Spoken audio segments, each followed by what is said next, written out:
It is an absolute honor to welcome to the show this week someone that I would call an inspiration, someone that I look up to, someone who I don't actually really know, that I've never really talked to outside of a couple exchanges here and there, but I feel like I know them. I'm, of course, talking about Michelle Smallman. Michelle, I have to tell you this. You are one of the reasons that I would say that I got into podcasting, because your podcast, Small Talk, that you co-host with our guy, Steve Cerruti, is my favorite podcast in the world. And I'm a podcast producer. I've been doing this for years. I cannot tell you how many hundreds of different podcasts that I have listened to through the years. Yours is my favorite. And I'm not saying that to butter you up. I mean that from the bottom of my heart. And I say that because a couple reasons. There's a lot of friends out there who are in a room telling their dumb jokes and laughing together and say, oh gosh, we should have a podcast together. We would be great. And then they try and it crashes and burns and it's not as good as they thought it was, like it was in their bedroom. You guys, the conversations that you guys have are so dumb, are so stupid. I never know what to expect every week. It's a new treat every week. It is my favorite show that's gotten me through some tough times in my life. I remember in 2017, pretty much just after you and I crossed paths, I was getting to ESPN just as you were leaving, and you had started your podcast with Steve kind of around that time. And if you remember, as I'm sure you may have experienced in your first year at ESPN, it's a hard year. For me, it was my first year out of college. A lot of nights, weekends, and overnights. What am I doing with my life? How did I end up in Farmtown, Connecticut? Like, I was not a happy person. And it was podcasts that I was listening to that were getting me through my day. As you know better than anyone, you form an intimate relationship with the person that is coming through your earbuds. And it was you and Steve that were getting me through some tough times, that were giving me hope to just keep grinding and giving me some energy and some laughs when I needed it. Ditto during the pandemic. In the early days of the pandemic, you guys were pushing out stellar podcasts about Taylor Swift's album drops, about the A+ content that you guys were shelling out. And I mean, Michelle, you and Steve, I cannot tell you how much you mean to me, and I'm really glad that I've gotten the chance to tell you that. So, Michelle, thank you for being here, and thank you for everything that you've done for me. Oh my gosh, that is quite an intro. Thank you so much. I am so incredibly flattered because, well, first of all, that's just so kind of you. And I'm so glad that we're getting to have this conversation and connect in this way. But isn't that kind of the goal of all of this, is to make someone feel something or make someone feel like they know you? Because you could tune into any sort of media outlet. There's so many different options these days, whether it's TV or podcasts or YouTube, social media. Everyone's on TikTok now. There's so many different ways to find content or content creators, and to find someone that really feels like this is something that I'm going to tune into every week, and I know these people and I'm going to make them a part of my daily routine. That's the goal of all of this. So I'm so glad that you connected with our stupid pod, because as you mentioned, who knows what we even talk about at the time. Most of it's unplanned. So it's kind of just a pod about nothing. So the fact that it has meant something to you means a lot to me. So thank you for saying that. It's the only podcast where when it hits my feed, when a new episode hits my feed, I have to listen to this. I have to listen to this today. I don't delay it. And the best thing, the most important thing in this world of overflowing content that you can watch and listen to is when you can create a sense of fandom or community around a show. There's a lot of content out there, but there's not that much that creates that. The shows, the things that do stand out are the ones that make you feel like I can connect with you, or I can connect with a fan who listens to Small Talk. I genuinely believe that if you guys hosted a Small Talk get-together in St. Louis, that I would buy the first plane tomorrow out to St. Louis to come meet you and the rest of the Shelleys, which is your fans. Well, that's so funny that you mentioned that, because at the very beginning, this was, I think, even pre-pandemic, we had a Small Talk meetup, and there were people from St. Louis that came, but other people from other states drove in. There was a pair of friends that I think they were living in West Virginia at the time, and were driving to Chicago, and they stopped in St. Louis to meet us at the Small Talk meetup, which was insane to me. It just absolutely blew my mind, because it's one thing to have someone who might know me from my day job, which is the host of the morning show on 101 ESPN here in St. Louis, and want to come and hang out and maybe talk St. Louis sports. It's quite another for people to derail their trip somewhere so they could drive in town and meet us. And you know what was amazing? Every person that showed up, I would hang out with. They truly were people that I would have been friends with / became friends with afterwards. And that is what's amazing about having a community that listens, because if you want to listen to someone talk about the Cardinals, you have to come through me on 101 ESPN. You have to come through me to get to the Cardinals. With a podcast, you're coming up because you want to hear what I have to say, or because you want to hear what Steve has to say. And so I think that kind of fosters a little bit more of, for lack of a better term, brand loyalty, because people actually are choosing to listen to you and connect with you. I'm not into pop culture or reality TV at all, but if there's some big story that happens, it's Michelle Smallman in Small Talk that I want to come to hear the instant reaction. Oh, well, thanks. Well, then you're going to hate the next episode that's coming out, because there's a lot of reality TV. I ran into a Real Housewife of Beverly Hills the last time I was in New York and hung out with her. So that's basically the entire next episode. So I'm not sure if you'll be a fan of it. Sneak peek. I can't wait. How did you and Steve first get the idea for doing Small Talk? Oh gosh. Okay. So Steve and I met in Bristol at ESPN. We both worked on the same show, Rousseau and Cannell. We were both producers of the show and became fast friends. And that is really rare. You always kind of want to like the people that you work with. But as you know, when you work on a daily show, whether it's radio or TV, it's a very intimate environment. You're talking to and spending time with these people more than you are your family or your significant other, because you're constantly having to communicate and come up with ideas and spend time together. So Steve and I clicked right away. We became friends right away. And I remember one of our bosses had come up to us and said, and granted, this was many years ago. This was like 2016, 2017. So podcasts were around, but they certainly were not the monster that they are today. And they said, we need more podcast content. Is there anything that you guys can come up with that might be like a sneak peek or a sneak behind the curtain of what's going on in the show? So we started when we were at ESPN, a podcast called the Post Show Podcast, where we would pop on the air and we would talk about what happened on Rousseau and Cannell, give fans a little view behind the curtain. And it ended up morphing into us debating about Beyonce and Rihanna and all of these different things. But that's truly what we would talk about during commercial breaks or when we were at lunch. So it was kind of Small Talk before Small Talk. And then I left ESPN to come home to host the morning show in St. Louis. And Steve left ESPN to host an NBA podcast. And so many people had listened to the Post Show Podcast. We thought, maybe we should just continue this. And more importantly, we want an excuse to catch up every week and an excuse to talk to each other so that we don't lose touch. So we started Small Talk and it just kind of grew from there. I could talk about Small Talk until I'm blue in the face, but I'm sure that's not what the listeners here want. But hey, go check out Small Talk wherever you get your podcast. You won't regret it. Best show out there.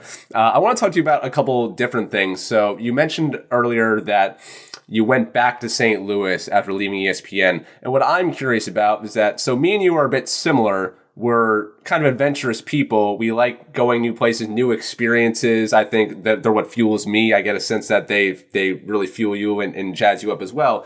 What's interesting to me is that you chose to go back home to St. Louis, where you're from, where you had already worked before. Why did you make that decision to go back home, knowing that you're such a person who likes new things? Well, I got the opportunity to host a morning show, and I had been a producer my entire career for 8 years at that point, maybe. I don't want to do the math because it's been so long, but I was always somebody that was behind the scenes that would also be on air, but I would pop in and do something here or pop in and do something there. And when I was in St. Louis the first time, when I was a producer, I had started to expand my role as a host. I was hosting the Rams player show when they were here in St. Louis and hosting high school football coverage on TV here. Just kind of expanding my role on air. And then when I got to ESPN, I was more of a producer. And then once we got on Rosillo and Cannell, Steve and I would pop on air, I don't know, maybe once a show here or there, but it was never a heavy role. And even though I am someone who very much likes an experience and likes to go new places and experience new things, I also am someone that loves a challenge. And the fact that I had never been a full-time talent before, and that I would get the opportunity not only to host a show, but host a morning show in a really big and, in my opinion, important sports market with teams that I was super familiar with and actually cared about, that was a dream scenario for me. Wow.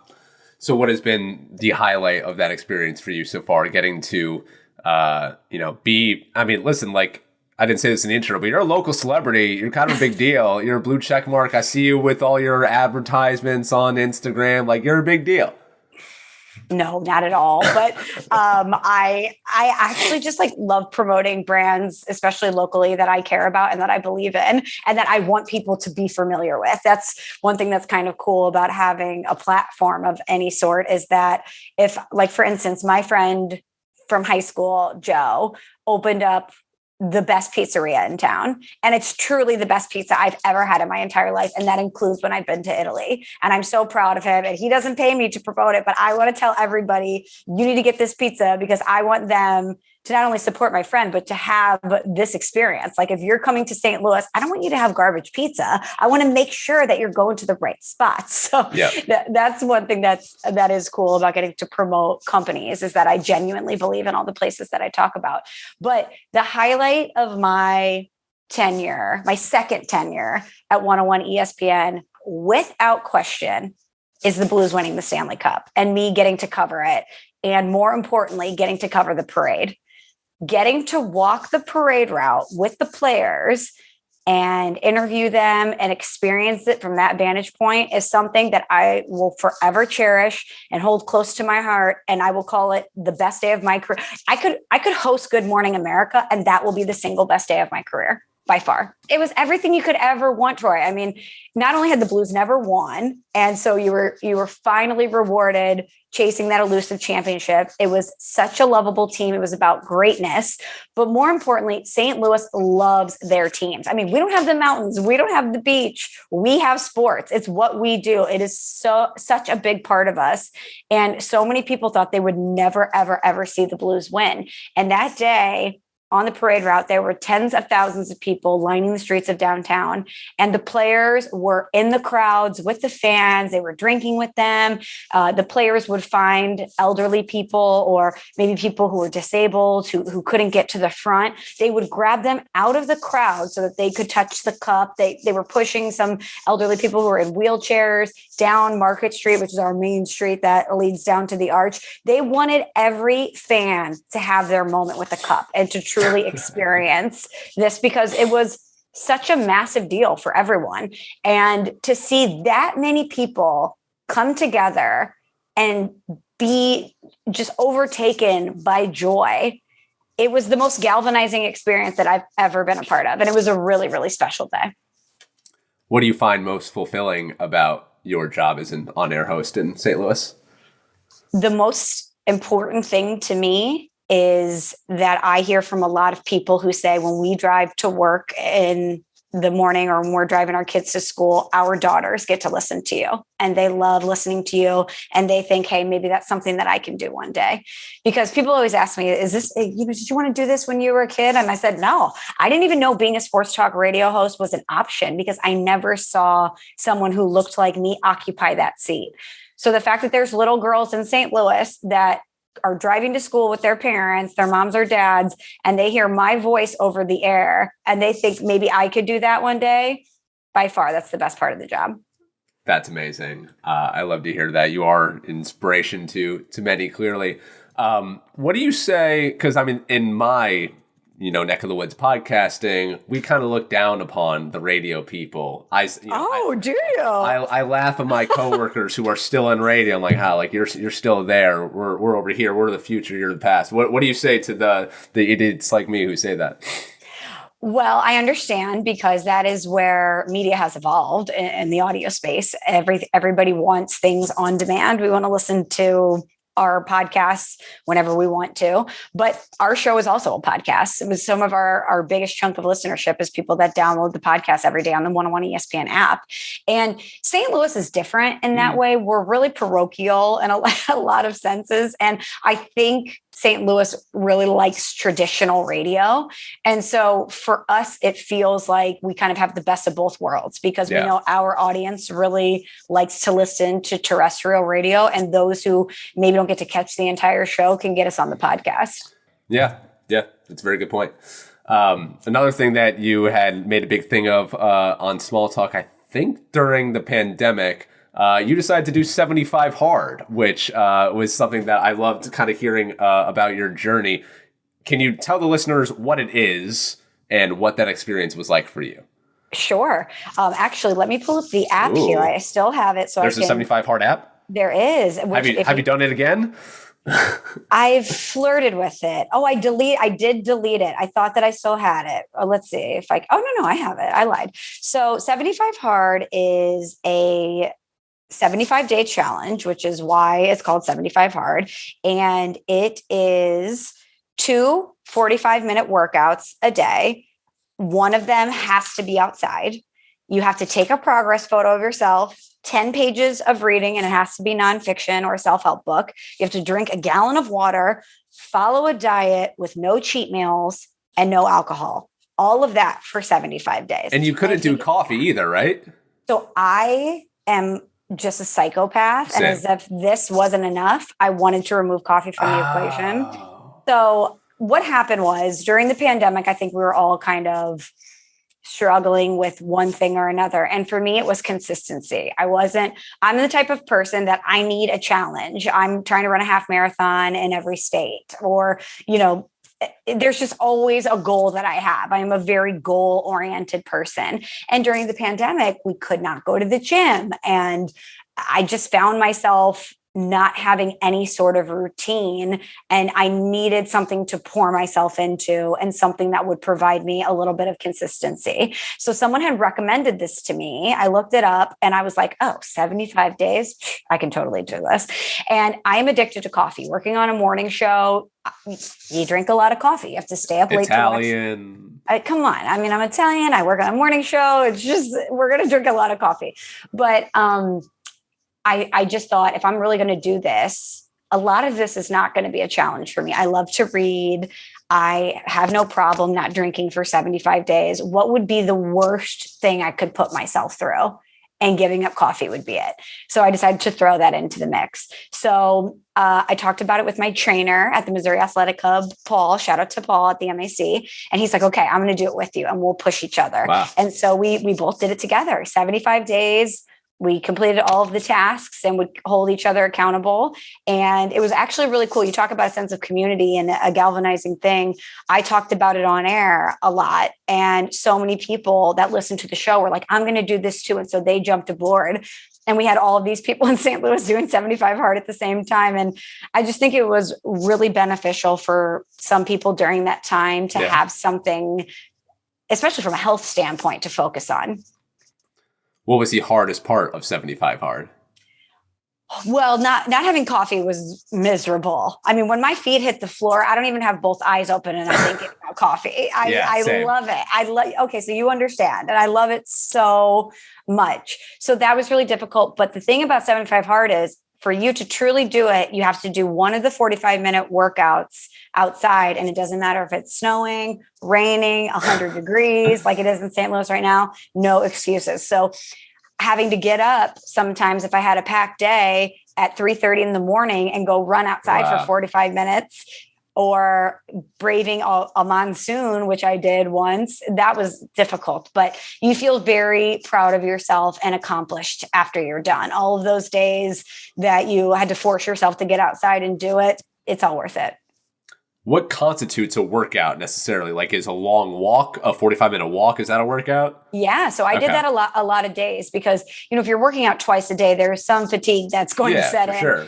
And I'm a multitasker. I really love a walk and talk. So if I wasn't going on a run, I would go on a walk, and I would either I love a call or a FaceTime. So I would call one of my girlfriends, catch up with them, or I would listen to podcasts. That's one way that I was really able to bang out a lot of podcasts during that time. Still waiting on that feature where you can leave a voicemail on FaceTime, right? What the hell? It's 2022. How can we not leave a FaceTime voicemail? Such a good point. Such a good point.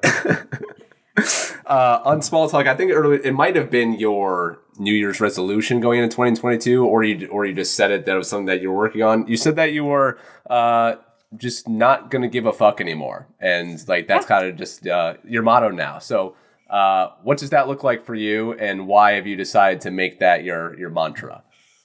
So I saw this thing on Instagram. It's from Good Design Advice. And I just think that they give out really great advice. And I saw it come up on my feed one day. And it said something, I'm going to paraphrase because I don't have it right in front of me, but it said something to the effect of, you're dying. Like right now, we're all dying. And one day we're all going to be in the ground. So burn hot, burn the candle at both ends, go for it. Whatever it is, go for it, because you never know what's going to happen in life. So you might as well take a chance and do what you want to do now. And I really thought about that. And I thought, you know what? A global pandemic just happened and we were all forced to stay inside for a year plus. We never thought that would happen. And I just don't want to let my life pass me by without doing things that I want to do, regardless of what other people think. And I think when you're in the public eye in any capacity, there's this wave of commentary that comes at you all day, every day on social media. We have a text line on the show. Michelle, I love this about you. Michelle, I hate this about you. Michelle, amazing point. Oh, Michelle, you're a dumbass. I can't stand you. It's just this constant wave of commentary that you absorb at some point. And I just made the executive decision to not listen to any of the noise, good or bad, and only do what I want to do and what feels good to me and do things that I'm proud of. And if other people don't like it, that's their problem. You know, of course, I don't want to hurt anyone or be a bad person. Like, I still want to be a good person. But I just think so many of us live by the rules that society has constructed for us, or what the general public has constructed for us. And I don't want to do that anymore, because I look at a lot of people who do what they're supposed to do and they're miserable. They're absolutely miserable. And what works for you might not work for me. So I'm just going to do whatever feels good to me. And does the praise that comes your way, the criticism that comes your way, can you truly just set it aside and not take it into account and not let it take up anything up here? Or do you know, someone says something great about you and you believe the hype, and then someone says something bad about you and you're like, gosh, like, what, should I really not have said that? You second guess yourself. You know what I'm saying? Yeah. Oh, of course. What I have learned in this industry, especially being not only a woman in this industry, but the only woman at my station, the only one, is that some people are just not going to like me strictly because of the fact that I'm a woman. And I have learned that a lot of the times the negative things they say to me have nothing to do with me and everything to do with them. And they are projecting their own insecurities or their own issues onto me. And that's not my problem. That's a them problem that I don't need to deal with. And, you know, the praise is great. And mostly, I mean, I'm really happy that someone would enjoy something that I would do so much that they would take time out of their day to say that to me. Because most normal people will listen to the show or listen to the pod and they'll enjoy it and then they'll go about their day. Because when you like something, you don't necessarily take the time out of your day to tell someone about it. So I always take that one with a little more weight, because the average person doesn't necessarily think about the fact that they should do that. So I really like to let people know I hear you and I appreciate you for saying that to me. And one time somebody told me, if you don't have haters, you're not doing this right, because that means you're not resonating with anyone. So I appreciate the haters too. But I also realize that 9 times out of 10, the fact that they have something negative to say towards me has really nothing to do with me. So obviously, if anyone who's been listening to this so far knows that you've got your shit together, you're a badass. I hope so. You're incredibly well spoken, but you know we all struggle with things. Kind of an idea or a theme of this podcast is like, hey, we're in our 20s or early 30s and still trying to figure it out. There's no script for us to follow. We don't know exactly what we're doing. Just gotta trying to live what we think is our best life, but we don't know, and we make wrong decisions and we backtrack and we shouldn't have said that and we shouldn't have done that. So I'm just wondering, what is it that you are still struggling with? What is it that you are still working on? Maybe it's something with social media, or you're on your phone too much, or you consume too much Netflix or whatever. Oh my gosh, I struggle with so many things. That's why I have so many goals, because I'm so self-critical. No one is as critical of me as I am, which is a blessing and a curse, as you can imagine. But in addition to the burn hot, I've really tried to take this year and self-reflect a lot and think, what am I pouring my time into? Am I really maximizing the time that I have? And I would say there's two things that I'm still really working on this year. Number one, as you mentioned, is phone consumption, because I think, again, to bring it back to the pandemic, we all had nothing to do. And our way to stay connected to people was to text and FaceTime and get on social media. And so that became, it was already a habit before, but I think it became more pronounced during that time.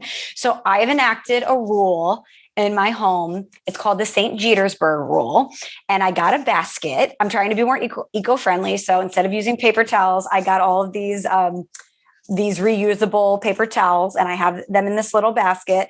And when I come into the house, I put the phone in the basket, and I, for at least a couple hours, go about my day, whether that's working out or reading a book or organizing something, doing something out in the yard, whatever that is, I'm going to unplug from my phone for a few hours. And for those that don't get the reference, there was a famous lore about Derek Jeter that he had this home in St. Petersburg that was called St. Petersburg. And when phones started becoming more of a thing, cell phones, he would make everyone put their cell phone in a basket before they went inside in St. Petersburg.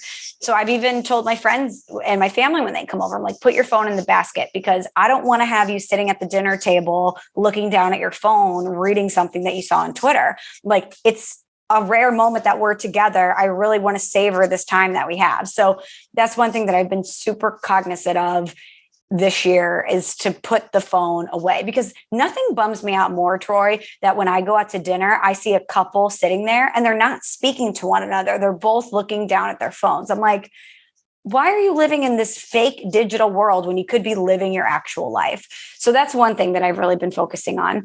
And I think the second thing, as far as from a career standpoint, is that I've really been trying to kind of find something that's very uniquely me, and kind of something that I feel proud to use as a calling card for myself, if that makes sense. So like, for instance, a lot of guys on our station were former players, and that's what their role is. They certainly are multifaceted, and that's not their only role, but that's one thing that they're such an expert at. Jamie Rivers played for the Blues. He was a professional hockey player. He is an expert. Brad Thompson played for the Cardinals, won a World Series. He's a baseball expert. Some guys are really into analytics, which is not really my jam. My co-host Randy Carricker is Mr. St. Louis. He's been in this market his entire career and has been the voice of St. Louis for like 40 years. So I kind of, for a couple years, was like, I love my job. I'm from here, and I understand what the St. Louis sports fan wants to hear about, but what is going to be my thing? And so this year, I've really decided that I want to be the best possible interviewer that I can. And so I spend hours researching our guests, even if it's somebody that I have on every week, like Adam Wainwright. I spend at least an hour. That's one of the reasons the phone's in the basket, because I spend probably 30 minutes to an hour researching every guest. I have watched so many YouTube clips on great interviewers, whether it's Larry King or Oprah, and just really looking at different interviewing tactics and styles and what works and how to extract the best emotion out of people. And it's really interesting, because so many people who've been very successful in the interview space have very conflicting ideologies about what's best. Like, Larry King is very short. He'll be like, and how did you feel? Where Oprah kind of takes more of a long and winding path to get you there. But I just think trying to find a style of interviewing that works for me and really be the best interviewer that I can be has been a goal of mine, and something that I'm certainly working on all the time. So I love both of what you just said there. I've got two follow-ups. I'll start with the latter. What is your, after your research and practice, what is your interview philosophy now? I think that what I have learned doing this for so long is that you have your questions. I have, let's say, 5 to 7 questions that I prepare per guest, and I maybe use one of them. It's you want to be researched and know your subject, but to me, God gave you 2 ears and one mouth for a reason. You need to listen twice as much as you talk. And I find that half of the time, the questions that I prepare that I've really thought about how I'm going to tee somebody up for something, I don't even use, because they'll say something that I want to follow up on, or I want to pivot into something else based on something that they've said. So I would say I don't even really necessarily have a defined style. In that it kind of changes daily. But I would say I try to be a little bit more pointed and quick with my questions if I can. And then on the phone thing, me and my friends in Connecticut that we worked at ESPN with, I enacted a screenless Saturday rule. We would go out for screenless Saturday breakfast every Saturday morning. We would go to a new spot in West Hartford and Farmington and Avon or wherever. We would just find it. We would go, we'd leave our phones in the car, hang out there for 2 hours, and then go on a walk or a little hike or some type of adventure, screenless, just being with each other. And then we were all at a ESPN wedding a couple weeks ago as well, and we went screenless for the wedding. We left the phones in the hotel rooms. I love that. And we were just there. And some people are like, yeah, some people were like, wait, you want us, because they hadn't done the screenless thing before, and they were a little put off by the idea of it. So I'm just kind of curious, when you say, hey, you're in my house, phone in the basket, what are people's reactions? Most people are like, can I put my ringer on just in case someone tries to get in touch with me? I'm like, yeah, of course. And people will go over there and they'll pull it out of the basket and they'll check it, their notifications or whatever. And I'm not being super, super strict about it. But my entire point is that I appreciate you and I want to savor this time that we have together, because as you get older, Troy, it's harder and harder to get together with your friends. Yes. And it's harder and harder to make time to get together with your family. Like, I'm really lucky that my family, we're Italian. So we do Sunday dinner and we try to all get together every Sunday, which is so special and great. But I know not every family has that luxury and they don't make it as much of a priority. But if I'm spending time with my friends, I don't care about what's happening on Instagram and I don't care about what's happening on Twitter. I want to spend time with them. And you're still anti-TikTok, right? Oh, that's a whole saga. So I was not into TikTok and I'm still a little apprehensive, but I did do my first one for the station. Wow. I understand. Yeah. Their whole point was, this is where all the people are going. It's an entirely new platform, younger demo, which I get.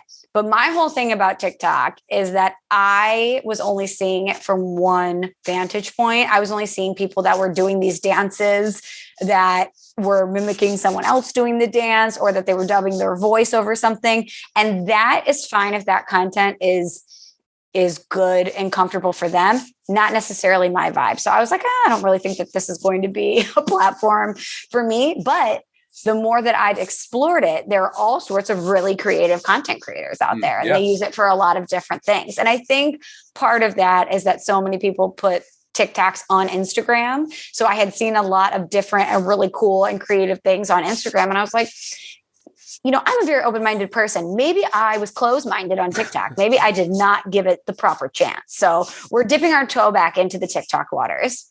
TikTok Michelle right alongside TikTok Steve. Oh, Lord, right? No, Steve is a lurker on TikTok, I think. I think he just scrolls. I don't think he puts any content out.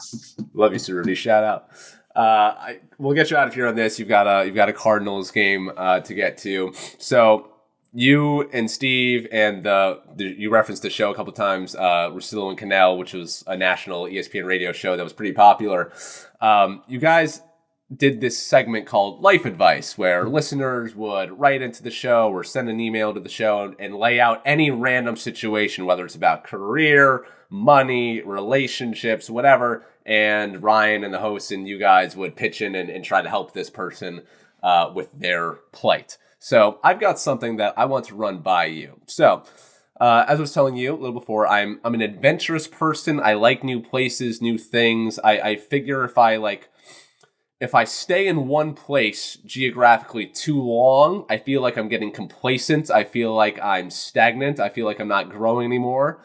And so I've moved a bunch in the last couple of years because it kind of gives me it like breathes life into me, going new places and getting out of my comfort zone because it's so easy to get comfortable. And I feel like the pandemic has made me really comfortable with working from home and all that stuff. So anyway, so I live in New Hampshire right now. Boston is an hour away. Spotify, where I work, has offices there. New York City has these beautiful World Trade Center offices as well that you would love to see. They have like 14 floors. It's crazy. So I'm weighing where I should go next. And so I kind of want to get your advice on where I should go. And I'll lay out some of the reasons for why I might choose one place. So I like where I am in New Hampshire. It's this beautiful, like small New England quintessential town. Anyone who comes to this town is like, Troy, this is you. This is your vibe.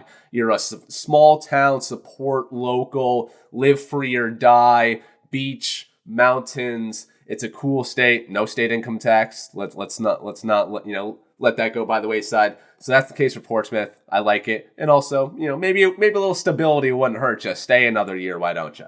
Okay, Boston. Have offices there. It's a great American city. A lot of history. I'm a history guy, just like our boy Steve. I've got a lot of really close friends there, but they're kind of like my high school and childhood friends. I call them my catch-up friends. It's when you get together, you're just catching up with them. Like, they mean a lot to you, always will, been a big part of your life, but the friendship isn't necessarily growing anymore. You know what I'm saying? Sure. And so that's an option. And I'm familiar with Boston. I've been there a bazillion times, and it's a great city. I'm sure you've been there. It's a great city. New York City is, the granddaddy of them all. It's insanely expensive, and the way the economy is right now, like insanely expensive. It's nuts. I'm not sure if it's my vibe. I don't know if you know this about me, but I'm a minimalist. I don't own much stuff. And is there any place in the world that's more materialistic and maximalist than New York City? So I'm not sure if I fit there. But my friends there are the friendships that are growing, that are going somewhere, that we're not just catching up when we get together. We're having a good time. And obviously there's a bazillion things to do in New York City. You're never bored. It'd be a good career move for me. There's obviously, the media, entertainment capital of the world, and the offices that Spotify has there are fantastic. So I'm just weighing what to do. I don't know what to do. I change my answer every day in terms of where I'm going to be, because there's a good case to be made for each, for and against. So what would you do if you were me, Michelle? So I've been to all three places. So I feel like I do have a grasp on geographically what your options are. I'm going to veto Boston right away. Not because Boston is not a great city, but because you seemed the least excited about it. And if you're going to move somewhere, you want to be really excited about where you're going, especially if it's a choice that you're making yourself. You're like, oh, I've spent a lot of time there. It's a great city. I have friends there that are kind of catch-up friends. It didn't spark something inside of you. I could kind of tell. The way that you described it was less exciting than the other two. Now, Portsmouth does seem, that's where you are, right? Portsmouth, you said? Okay, so that does seem like your vibe and that you really like it. However, if you're looking to grow, why would you stay somewhere? And I think it's very admirable that you want to bounce around and live in different places, because at some point in your life, you will likely need to be anchored somewhere. So why not go all of these different places and experience different styles of living and different ways of life? I think that's so cool. And I love that you're doing that at this stage in your life. Now, listen, I also am going to be honest with you. I am completely biased in this because I love New York City. It is the greatest city in the world. Yes, everyone's going to say, what about Paris? Okay, Paris is great. Paris is not New York City. And I'm going to tell you why you should move there. I'm going to give you a three-pronged answer. Number one, if you're a minimalist, it's the best place for you to go because you're going to be living in a shoebox. So the fact that you don't have any things is actually great for you because you're going to be living in a really, really tiny place. So it's a great fit. Number two, you seemed very excited about the friendships that are growing there. And if you truly are about experience, you're never going to get more of an experiential lifestyle than in New York. The best part about New York is that you can wake up in the morning and go to brunch at 11. And the next thing you know, it's 2 a.m. and you're in a completely different place. And you've been out all day. You've met 12 new people. You've been to 4 different parts of town and you're having the time of your life. that spontaneity does not exist likely in somewhere like Portsmouth, right? I mean, I know in St. Louis, which is my hometown, a city that I love dearly, you have to plan things out. You have to drive everywhere. You have to make sure that your friends can come out at a certain time. It's not like New York where with the wind, you can go do something else. And number three, as you mentioned, beautiful studios with Spotify there, and you're in the media industry. It's the number one market in the country. And I think having boots on the ground there, opportunities are going to come your way that you didn't even know existed. So my vote is for New York City. I had a feeling that it might be. I am biased. I am biased, and I love it. But I just think that if everyone could live in New York, it would make them I don't know what the word I'm looking for, like a more seasoned person, just because there's hardship there. You have to overcome a lot. It's not an easy place to live. You kind of have to make it work. There's so much diversity there, but there's also so many things to do. And I think if more people kind of stepped outside their comfort zone and lived in a place that really challenged them and that wasn't so comfortable, we might approach things differently, Now, a part of me okay, so I kind of have this one of these life mantras. It's the one that I I studied abroad in college. That's the first time I'd ever been out of the country. I was very sheltered up until then. It's kind of been my motto ever since. Like, don't worry about the money. It will always come back. This opportunity, whatever it is, will not. Correct. And so, I'm trying to just remind myself of that every time, because like whatever rent I'd be paying in New York City is like an astronomical number that I'm like, that is such a waste of money. I could be using that money towards so many other things. And then when I think of all the taxes and all the, price gouging that's going on right now, I'm just like, this is just an ungodly amount of money just to live here. Like, this money would go so much farther somewhere else. So should that factor into this? Like, I can afford to live in New York City. Like, I can. Like, I would be fine, but it would just hurt my soul knowing how much I'm spending to live there. True, but time is our most important resource, and you will never get this time in your life back. You will make a lot more money. You will never get this time in your youth when you can go out till 2:00 in the morning and meet all these different people and bop around. And there's all of these different places in the city that you can live. You don't have to live in the heart of Manhattan. I have a girlfriend who just moved out to Harlem and got a 4-bedroom condo for like less than most people I know pay in St. Louis for their it's probably comparable, but still, I mean, she's in Harlem and it's just a train right away to wherever she needs to go. So there are options for you to live there. Also, I know a guy who got kind of a part-time opportunity in New York, moved there, took a chance, was living in an apartment with 5 different people, and now he's hosting a major show. And that's only because he took a chance on himself and moved there that things were able to evolve the way that they did. So I would say go for it, because guess what? You could always leave. If you're not afraid of moving around, if you move there and you hate it, you're like, this is the worst place in the world, you can always go somewhere else. That's very true. Michelle, you've given me a lot to think about, not just today, but every time I tune into an episode of Small Talk. Can't wait for the next episode whenever it drops. Michelle, thank you so much for everything you've done for me, for the Small Talk community, for the people of St. Louis, and for my listeners today. And I can't wait to see you soon and get together for a Small Talk meetup. Well, thank you for having me, Troy. It was so great to chat with you. Thank you so much for all the kind words. And just as another note, I'm so proud of you and all the success that you're having. And I have no doubt that it's just going to continue to trend up for you. You're so talented. So keep up the good work.